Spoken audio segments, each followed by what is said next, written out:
I still remember sitting in that cramped airport terminal at 3 in the morning, scrolling through flight options with my finger hovering over two destinations.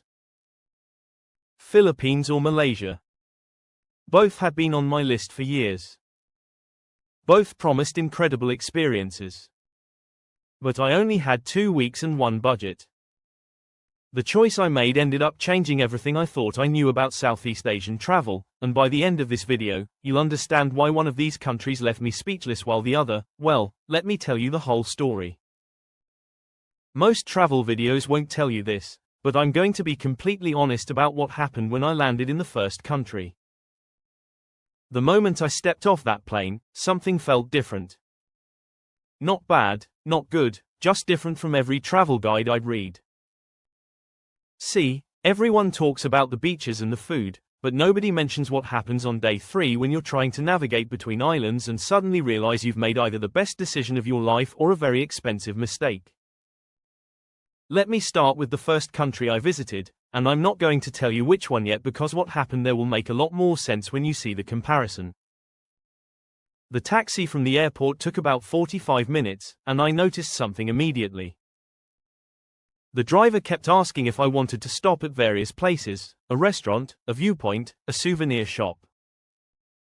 At first, I thought this was just friendly hospitality. By the third day, I understood the game. But here's what surprised me, and this is something you need to know before booking your trip. The beaches were absolutely stunning, I mean the kind of turquoise water you see on postcards and assume must be edited. They weren't. The sand was powder soft, and I spent my first afternoon just walking along the shoreline, completely convinced I'd made the right choice. Then evening came, and I decided to find dinner. This is where things got interesting, and I mean that in a way you might not expect. I walked into what looked like a nice local restaurant, the kind where you can hear families laughing and smell incredible spices from the street. The menu had pictures, thank goodness, but the prices seemed to change depending on how you asked. I ordered what I thought was a local specialty, and when it arrived, I have to admit, the presentation was beautiful. The taste though, this is the part that made me question everything. It was good, don't get me wrong, but something about it felt designed for tourists, like someone had taken the traditional recipe and softened all the edges to make it more palatable. Over the next few days, I started noticing a pattern, and this pattern is actually the key to understanding which country won me over. Everywhere I went, there was this invisible wall between the tourist experience and the real local life.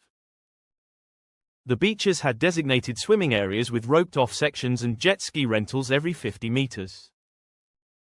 The markets had two prices, the one on the sign and the one they told foreigners.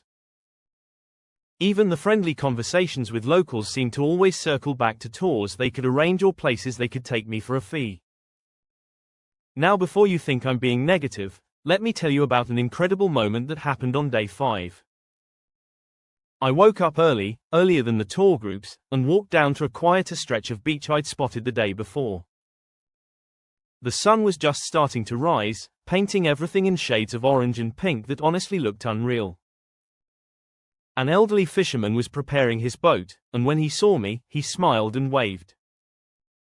We couldn't speak each other's languages very well, but he gestured for me to come look at his morning catch. In that moment, just watching him work and sort through silvery fish in the dawn light, I felt like I was finally seeing something authentic. But those moments were rare, and I found myself working really hard to find them. The infrastructure was good though, really good. Getting from place to place was relatively easy. The hotels knew exactly what foreign visitors expected. Everything was smooth and organized, almost too organized. I started wondering if that was what I actually wanted from travel, and this question is what led me to the second country. When I arrived in the second destination, the difference hit me before I even left the airport. I'm still not telling you which was which, because what happened next will make so much more sense in context.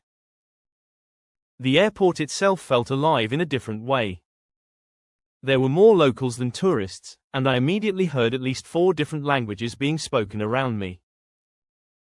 The taxi driver this time barely spoke English, but he had the widest smile and kept pointing at things through the window, clearly excited to show me his city even though we could barely communicate.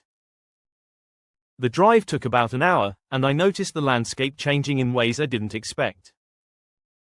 Modern skyscrapers gave way to traditional buildings, then back to modern shopping centers, all mixed together like someone had shuffled different time periods into one place. My hotel was in a neighborhood that clearly wasn't a tourist hub, and I'll be honest, my first thought was that maybe I'd made a mistake. There were no pristine beaches visible. No postcard views. Just real city life happening all around me. But then I stepped out to explore, and something magical happened. Within 10 minutes of walking, I smelled food that made my stomach growl so loudly the vendor actually heard it and laughed. He waved me over to his street cart, and through a combination of pointing and gestures, I ordered something I couldn't even name. When I took that first bite, my entire understanding of the region's cuisine shifted. This wasn't softened for tourists. This was the real thing, complex and layered and absolutely bursting with flavors I'd never experienced before. I spent that whole first evening just wandering, and here's what blew my mind. Every block revealed something new. A tiny shop selling handmade crafts where the owner invited me in for tea. A temple tucked between modern buildings where locals were praying, and when I asked if I could enter respectfully, they welcomed me like family. A night market that stretched for blocks where I was the only foreign face, and instead of feeling out of place, people kept offering me samples and trying to teach me words in their language. The next day, I decided to venture outside the city, and this is where the real story begins. I'd read about some natural attractions, waterfalls and caves and hiking trails, but what I didn't expect was how the journey there would become just as important as the destination. The bus I took was packed with locals going about their daily lives. A mother with 2 small children shared fruit with me. A student practicing English asked about where I was from and ended up telling me about his studies and dreams. When I finally reached the natural area I'd been aiming for, there were maybe 5 other people there, none of them tourists. The waterfall wasn't roped off or managed or turned into an attraction. It was just there, powerful and beautiful, and I could swim right up to it without buying a ticket or following marked paths. I spent hours there, and at one point, a local family arrived with a picnic. They saw me sitting alone and, without hesitation, invited me to join them. We shared food, played with their kids, and laughed together despite the language barrier. This became the pattern of my time in this second country. Everywhere I went, authenticity seemed to just happen naturally. The food was incredible and cheap, like surprisingly cheap. I'm talking full delicious meals for the price of a coffee back home. The people weren't trying to sell me tours every 5 minutes, they were just living their lives and seemed genuinely happy to share their culture when I showed interest. But here's the thing that really made the difference, and this is crucial if you're trying to decide between these destinations. In the first country, beauty was packaged and presented. In the second country, I had to discover it, and that discovery made everything feel more meaningful. I found myself having real conversations with locals who weren't in the tourism industry. I stumbled onto incredible viewpoints that weren't on Instagram yet. I ate at family-run restaurants where grandmothers cooked and grandchildren served, and every meal felt like a privilege. The beaches in the second country, when I finally made it to the coast, were different too. Some were developed, sure, but others were these long stretches of sand where local families came to relax on weekends. I spent an entire day at one beach where I was the only foreign visitor, and by the end of the day, I'd been invited to play volleyball, share lunch, and had learned more about the local culture than I had in days of guided tours in the first country. Now let's talk about the practical stuff, because this matters when you're planning your trip. The first country was definitely more expensive. Hotels, food, activities, everything came with a tourist markup that I felt in my wallet every single day. The infrastructure was better though, I'll give it that. Everything was designed for international visitors. English was widely spoken. Transportation was easy to figure out. If you want a comfortable, predictable trip where everything is arranged for you, the first country delivers that perfectly. The second country required more effort, I won't lie about that. English wasn't as common outside tourist areas. Transportation took more planning. Some days I got lost or confused or ended up somewhere unexpected. But those challenges led to the best stories and the most memorable moments. And my budget stretched so much further that I could afford to stay longer and experience more than I'd originally planned. Here's something else nobody talks about. The first country felt like it was created for tourists. The second country felt like it welcomed tourists into its existing culture. That's a subtle but massive difference. In one, I felt like a customer. In the other, I felt like a guest. In one, every interaction had a transaction underneath it. In the other, people shared their world because they were genuinely proud of it. The diversity was another huge factor. The second country had this incredible mix of cultures, religions, and traditions all coexisting in ways I'd never seen before. In a single day, I visited a Buddhist temple, a Hindu shrine, a mosque, and a Christian church, all within walking distance of each other, all active and welcoming. The food reflected this too, with incredible variety that went way beyond what I'd expected. Every meal was an adventure. I also felt safer in the second country, and I wasn't expecting that. The first country had areas that felt a bit sketchy, places where I was clearly being sized up as a target for scams. The second country just felt more genuine. Sure, there were tourist traps near the major attractions, but in general, people treated me fairly and honestly.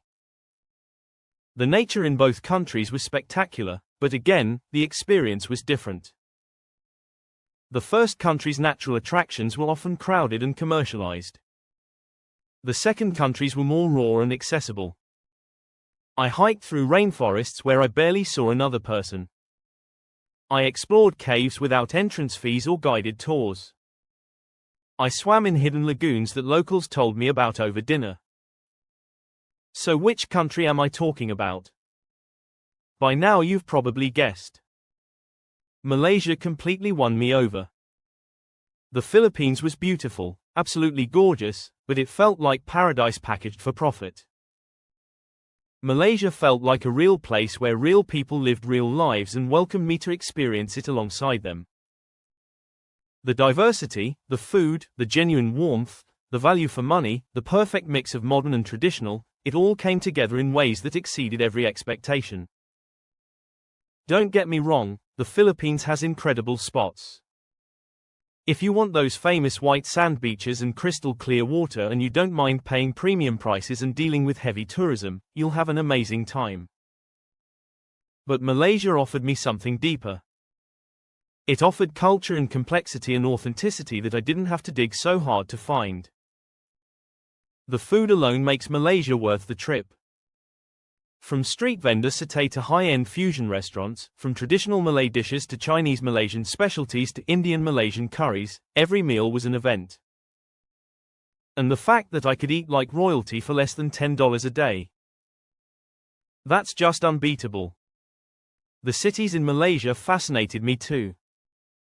Kuala Lumpur is this wild mix of ultra-modern skyscrapers and colonial architecture and traditional markets all living together. Penang felt like stepping into history while still having every modern convenience.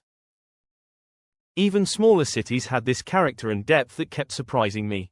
I ended up extending my Malaysia trip and cutting my Philippines time short, if that tells you anything. I just wanted more time to explore, to eat, to talk with people, to discover hidden corners and unexpected treasures. Every day brought something new, and I never felt like I was just ticking boxes on a tourist checklist. So here's my honest advice. If this is your first time in Southeast Asia and you want ease and comfort and those classic tropical beach photos, the Philippines might be your move. But if you want depth and diversity and authentic experiences that will actually challenge and change you, Malaysia is the clear winner. You'll spend less money, eat better food, meet more interesting people, and come home with stories that go beyond just pretty beaches. The choice I made in that airport at 3 in the morning. Best travel decision I've ever made. Malaysia didn't just win me over, it completely reset my understanding of what makes a destination truly special. It's not about having the most famous attractions or the most polished tourism industry.